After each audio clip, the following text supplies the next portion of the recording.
राधे राधे मित्रों, स्वागत है आपका अपने चैनल राधे कथा सागर में। मित्रों, आज हम सुनेंगे प्रदोष व्रत की कथा। इस कथा को सुनने मात्र से भगवान शिव जी की कृपा हम पर बनी रहती है। आइए चलते हैं कथा की ओर। प्राचीन काल में एक गरीब पुजारी हुआ करता था। उस पुजारी की मृत्यु के बाद उसकी विधवा पत्नी भिक्षा मांगकर भरण पोषण करती थी और अपने पुत्र को साथ ले जाकर भिक्षा मांगा करती थी और शाम को घर लौटती थी। एक दिन उसकी मुलाकात विदर्भ देश के राजकुमार से हुई, जो कि अपने पिता की मृत्यु के बाद दर-दर भटक रहा था।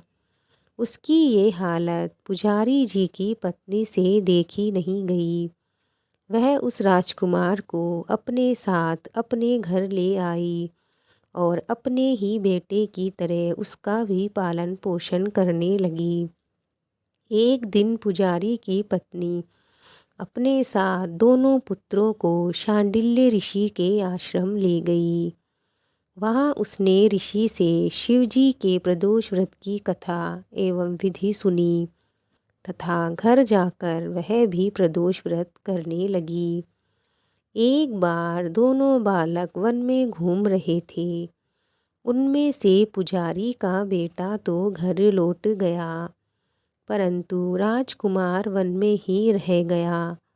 उस राजकुमार ने गंधर्व कन्याओं को क्रीड़ा करते हुए देखा तो उनसे बात करने लगा। उस कन्या का नाम अंशुमति था। उस दिन वह राजकुमार घर देरी से लौटा।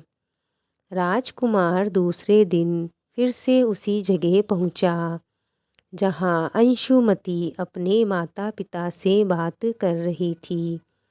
तभी अंशुमति के माता पिता ने उस राजकुमार को पहचान लिया तथा उससे कहा कि आप तो विदर्भ नगर के राजकुमार हो ना, आपका नाम धर्मगुप्त है। अंशुमति के माता पिता को वह राजकुमार पसंद आया और उन्होंने कहा कि शिवजी की कृपा से हम अपनी पुत्री का विवाह आपके साथ करना चाहते हैं। क्या आप इस विवाह के लिए तैयार हैं? राजकुमार ने अपनी स्वीकृति दे दी तो उन दोनों का विवाह संपन्न हो गया। बाद में राजकुमार ने गंधर्व की विशाल सेना के साथ विदर्भ पर हमला किया और घमासान युद्ध कर विजय प्राप्त की तथा पत्नी के साथ राज्य करने लगा। वहाँ उस महल में वह पुजारी की पत्नी और पुत्र को भी आदर के साथ ले आया तथा अपने साथ रखने लगा। पुजारी की पत्नी तथा पुत्र के सभी दुख व दरिद्रता दूर हो गई और वे सुख से अपना जीवन व्यतीत करने लग गए। एक दिन अंशुमति ने राजकुमार से इन सभी बातों के पीछे का कारण और रहस्य पूछा। तब राजकुमार ने अंशुमति को अपने जीवन की पूरी बात बताई तथा साथ ही प्रदोष व्रत का महत्व और व्रत से प्राप्त फल से भी अवगत करवाया। उसी दिन से प्रदोष व्रत की प्रतिष्ठा व महत्व बढ़ गया तथा मान्यता अनुसार लोग यह व्रत करने लग गए। कई जगहों पर अपनी श्रद्धा के अनुसार स्त्री पुरुष दोनों यह व्रत करते हैं। इस व्रत को करने से मनुष्य के सभी पाप नष्ट हो जाते हैं एवं मनुष्यों को अभीष्ट की प्राप्ति होती है। मित्रों, ये कथा यहीं पूर्ण होती है। आइए अब हम सुनेंगे सोमवार व्रत की कथा। किसी नगर में एक साहूकार रहा करता था। उसके घर में धन की कोई कमी नहीं थी, लेकिन उसकी कोई संतान नहीं थी, जिस वजह से वह बहुत दुखी रहता था। पुत्र प्राप्ति के लिए वह प्रत्येक सोमवार का व्रत रखता एवं पूरी श्रद्धा के साथ शिवालय में जाकर भगवान शिव और माता पार्वती जी की पूजा करता था। उसकी भक्ति को देखकर माँ पार्वती जी अत्यंत प्रसन्न हुई और भगवान शिव जी से उस साहूकार की मनोकामना पूर्ण करने का निवेदन किया। माता पार्वती जी की इच्छा सुनकर भगवान शिव जी ने कहा कि हे पार्वती, इस संसार में हर प्राणी को उसके कर्मों के अनुसार फल मिलता है और जिसके भाग्य में जो लिखा होता है उसे भोगना ही पड़ता है। लेकिन पार्वती जी ने साहूकार की भक्ति का मान रखने के लिए उसकी मनोकामना पूर्ण करने की इच्छा जताई।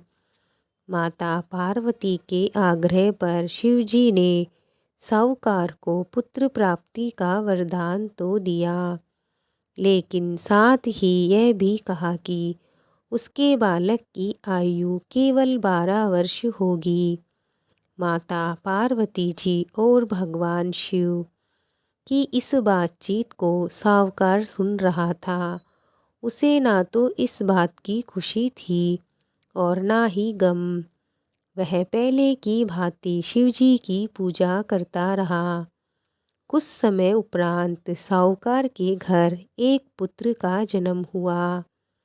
जब वह बालक 11 वर्ष का हुआ तो उसे पढ़ने के लिए काशी भेज दिया गया। साहूकार ने पुत्र के मामा को बुलाकर उसे बहुत सारा धन दिया और कहा कि तुम इस बालक को काशी विद्या प्राप्ति के लिए ले जाओ और मार्ग में यज्ञ कराओ। जहाँ भी यज्ञ कराओ वहीं पर ब्राह्मणों को भोजन कराते जाना और दक्षिणा देते जाना। दोनों मामा भांजे इसी तरह यज्ञ कराते और ब्राह्मणों को दान दक्षिणा देते हुए काशी की ओर चल पड़े। रास्ते में एक नगर पड़ा जहाँ नगर के राजा की कन्या का विवाह था, लेकिन जिस राजकुमार से उसका विवाह होने वाला था वह एक आँख से काना था। राजकुमार के पिता ने अपने पुत्र के काना होने की बात को छुपाने के लिए एक चाल सोची। साहूकार के पुत्र को देखकर उसके मन में एक विचार आया।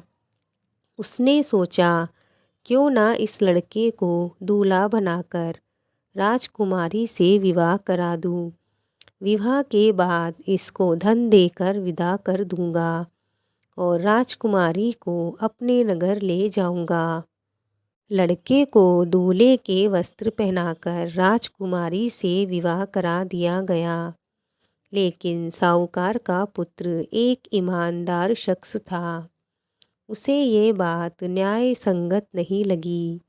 उसने अवसर पाकर राजकुमारी की चुन्नी के पल्ले पर लिखा कि तुम्हारा विवाह मेरे साथ हुआ है, लेकिन जिस राजकुमार के संग तुम्हें भेजा जाएगा वह एक आँख से काना है। मैं तो काशी पढ़ने जा रहा हूँ। जब राजकुमारी ने चुन्नी पर लिखी बातें पढ़ी तो उसने अपने माता पिता को यह बात बता दी। राजा ने अपनी पुत्री को विदा नहीं किया, जिससे बारात वापस चली गई। दूसरी ओर साहूकार का लड़का और उसका मामा काशी पहुँचे। वहाँ जाकर उन्होंने यज्ञ किया। जिस दिन लड़के की आयु 12 साल की हुई उसी दिन यज्ञ रखा गया। लड़के ने अपने मामा से कहा कि मेरी तबीयत कुछ ठीक नहीं है।